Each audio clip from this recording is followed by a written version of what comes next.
যদি মনে করেন যে আপনি স্টুডেন্ট, টিচার আপনাকে সব খাওয়াই দিবে, তাহলে তো হবে না, আপনারও একটা প্রচেষ্টা থাকতে হবে। এই যেমন আমার আগ্রহ আছে দেখে আমি এই পর্যন্ত দৌড়াই আসি বা একটা জিনিস না বুঝলে চেষ্টা করি বোঝার।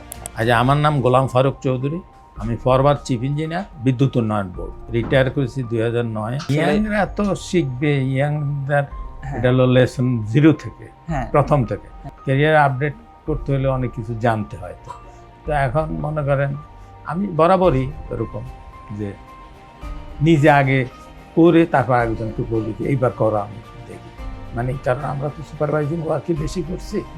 তো আমি পরে চিন্তা করলাম যে আমার তো, আমি ছিলাম কয়েকটা কনসালটেন্সিতে ছিলাম, ওরকম হয়তো মাসে 1 দিন যাইতাম বা মাসে 3 দিন যাইতাম, কাজ টাজ করতাম।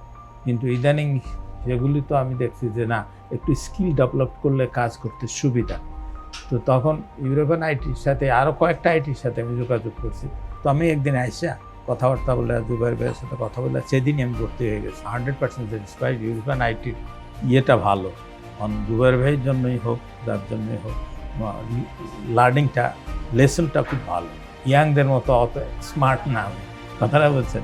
তো মাঝে মাঝে অফলাইনে আসা ওনার সাথে কিছু জিনিস শিখি। তো যাই হোক, এখন আমি নিজেরও অনেক আপডেট করেছি। আমি ইঞ্জিনিয়ারিং পাস করছি 73-তে। পাস করার পরে আমি চুয়েট থেকে পাস করেছি। পাস করার পরে আমি 75-এ বিদ্যুৎ উন্নয়ন বোর্ডে জয়েন করি অ্যাজ অ্যাসিস্ট্যান্ট ইঞ্জিনিয়ার। তো সেখান থেকে কাজ করতেছি, বিভিন্ন লেভেলে কাজ করছি, প্রজেক্টে কাজ করেছি, পাওয়ার স্টেশনে কাজ করেছি। করার পর আমি রিটায়ারমেন্টে আসলাম 2009 সালের ফেব্রুয়ারি। Now I am running 74।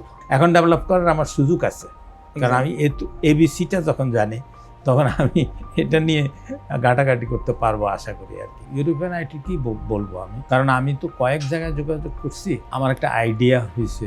তো সেই হিসাবে আমি মনে করতেছি, আমি অনেকগুলির সাথে যোগাযোগ করছি, তবে আপনাদের এটা একটু আমার মনে হয়েছে ভালো, সেই জন্য আমি এখানে বলতেছি। যদি কেউ শিখতে চায় তাহলে আমি ইউরোপিয়ান আইটির কথাই বলবো।